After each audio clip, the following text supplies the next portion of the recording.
बोलो जयकारा बोल मेरे श्री गुरु महाराज की जय। श्री सद्गुरुदेव भगवान की जय। सौभाग्यशाली गुरुमुखों, मैं आपको एक ज़रूरी बात बताने जा रहा हूँ। सभी गुरुमुख ध्यान से सुने।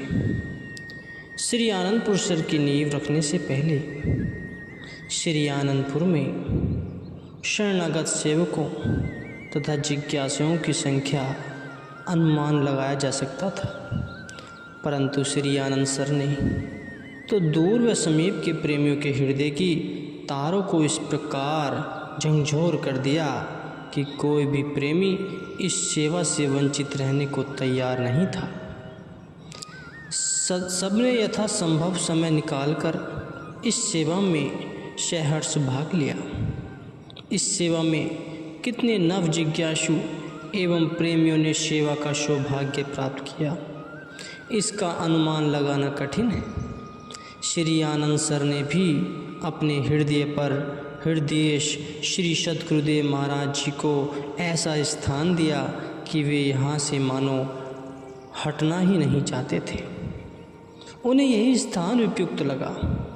ऐसी अनुपम लीलाएं इस तट पर हुई कि देवलोक से देवता भी इस मनहरण लीला को निहारने के लिए मानव देह की प्राप्ति के लिए व्याकुल होने लगे।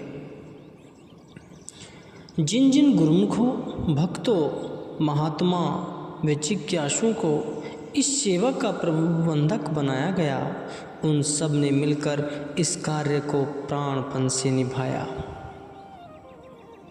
सर्वप्रथम यह कार्य धीरे धीरे चलता रहा।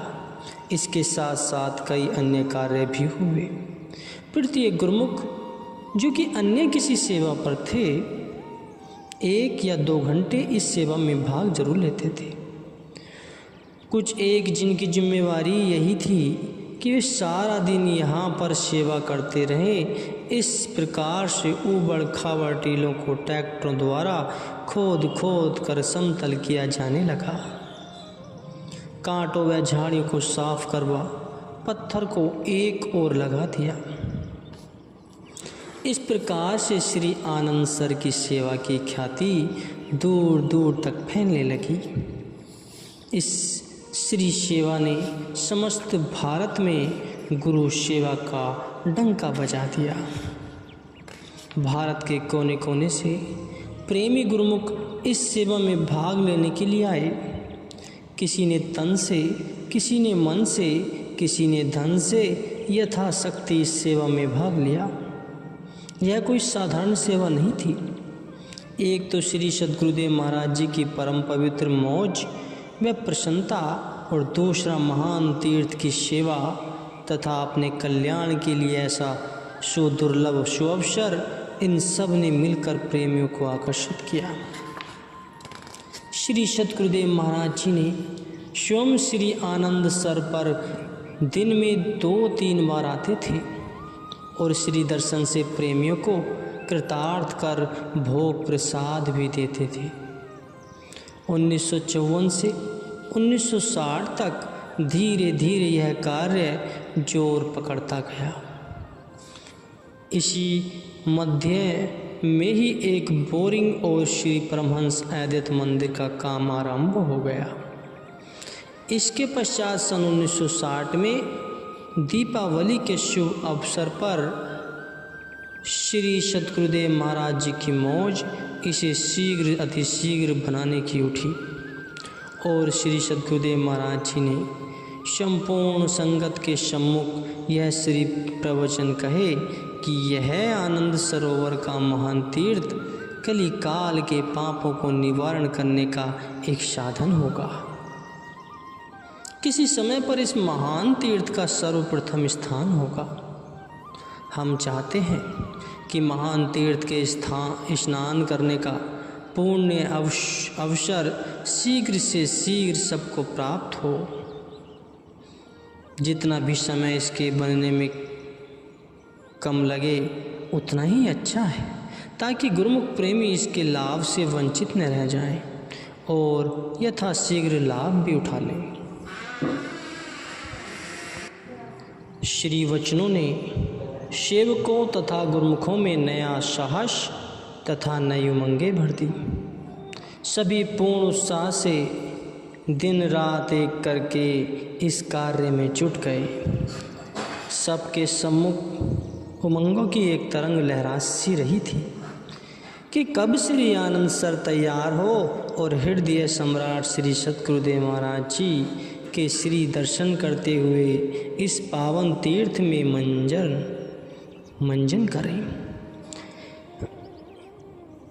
इस लहर ने भारत के कोने कोने तक प्रेमियों को यह शुभ संदेश सुना दिया। अब तो श्री आनंद सर पर देखो तो ऐसे लगता था मानव सृष्टि के सभी परमार्थ भक्ति के अभिलाषी श्री सेवा में उपस्थित हो गए। श्री सद्गुरुदेव महाराज जी स्वयं भी सारा दिन श्री आनंद सर के पावन तट पर विराजमान रहते और प्रेमीजन प्रातः 8 बजे से लेकर रात्रि के 12 बजे तक इस सेवा में जुटे रहते। किसी को न सर्दी न धूप और न ही भूख प्यास की चिंता थी। जिस ओर दृष्टि डालो प्रसन्न मुख सभी हंस हंस कर सीमेंट में गुलाल खेल रहे थे। कहीं क्रेशन पत्थर काटने वाली मशीन चल रहा था तो कहीं पर मिक्सर मशीन मसाला मिलाने वाली और ट्रोलियां चूना लाकर डाल रही थी। उन दिनों का नज़ारा ही क्या अनूठा नज़ारा था। देवलोक की दुंदुभियाँ इस निराले कोलाहल के आगे तुच्छ थी। सभी इस पवित्र सेवा को जीवन की निजी पूंजी समझकर उस कर्तव्य पालन में हित चित्त से लगे हुए थे। ऐसे ही प्रेमियों की संगति से अन्य जिज्ञासुओं में भी इस भक्ति परमार्थ तथा सेवा के पथ पर चलने की उमंग पैदा हुई। कुछ जिज्ञासु भी इस स्वर्ण अवसर से लाभ उठाने के लिए श्री आनंद सर में पहुँचे। सब प्रेमी गुरुमुख सेवकों को एक आनंद में झूमते हुए सेवा में शुद्ध बुद्ध खोए हुए देखकर जिज्ञासु के हृदय में यह विचार उत्पन्न हुआ कि क्या इसी सेवा से मालिक की प्राप्ति हो सकती है। यह सेवा कैसी कलुषित मन को धोने में समर्थ हो सकती है। वह जिज्ञासु अन्य प्रेमियों के साथ प्रातः श्री आनंद सर पे चला जाता और शाम तक देखा देखी सेवा में जुटा रहता। परंतु जब श्री सद्गुरुदेव महाराज जी श्री आनंद सर पर पहुँचते तो वह स्वयं ही सोचने लगता कि मुझे क्या हो गया है।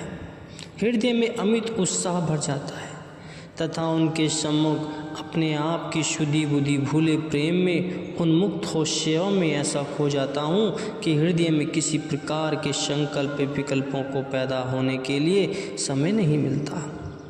धीरे धीरे उसकी अवस्था ऐसी बदलती गई कि श्री आनंद सर के प्रथम स्नान तक उसे ऐसा आभास होने लगा कि जैसे श्री सद्गुरुदेव महाराज जी उनकी आँखों में इस प्रकार समा गए हैं कि उसे बिना सद्गुरुदेव महाराज जी के कोई अपना दिखा ही नहीं देता। इस श्री पवित्र सेवा से उस प्रेमी का मोह तो जैसे सर्वथा नष्ट ही हो गया। उसे अपने संबंधियों तक की याद ही नहीं रही। अब उसे मालूम हो गया था कि सचमुच ही सेवा मन के संबंधों को काटने का विशेष शस्त्र है। अतः वह हित चित्त से सेवा करने लगा तथा श्री सद्गुरुदेव महाराज जी के गुण अनुवाद गाने लगा। जिन प्रेमियों ने इस अनुपम सेवा का पान किया वही उस आनंद का अनुभव कर सकते हैं। इस सेवा ने सेवकों को सद्गुरुदेव महाराज जी की प्रसन्नता पाने का एक नूतन पाठ पढ़ाया और श्री आनंदपुर के महात्मा भक्त बाइयाँ भक्तनियाँ व सत्संगी जन एवं जिज्ञासु तथा भक्ति के अभिलाषियों ने इस सेवा में भाग लेकर अतुल्य सुख प्राप्त किया। संत महापुरुषों की संगति के गौरव के विषय में श्री रामचरितमानस में लिखा है, मंजन फल पे कही तत्काला, काक होए पिक बकहु मराला। सुनी आचरण करे जन ही कोई, सत्संगति महिमा नहीं कोई। अर्थात संत महापुरुषों की संगति रूपी तीर्थ में जो गोता लगाता है, उस स्नान का फल उसी समय ही मिल जाता है। वह भाग्यशाली कुएं से कोयल और बगुल से हंस बन जाता है। इसमें आश्चर्य की कोई बात नहीं है। संतों की संगति की महिमा किसी से छुपी हुई नहीं है। अर्थात काक वृत्ति के प्राणी कोयल जैसा मधुर बोलने वाले तथा बगुला वृत्ति कपटी छली स्वभाव वाले हंस वृत्ति विवेक विचारवान बन जाते हैं। जैसे ये कहा गया है, वैसे ही श्री सतगुरुदेव महाराज जी ने प्रत्यक्ष करके दिखा दिया।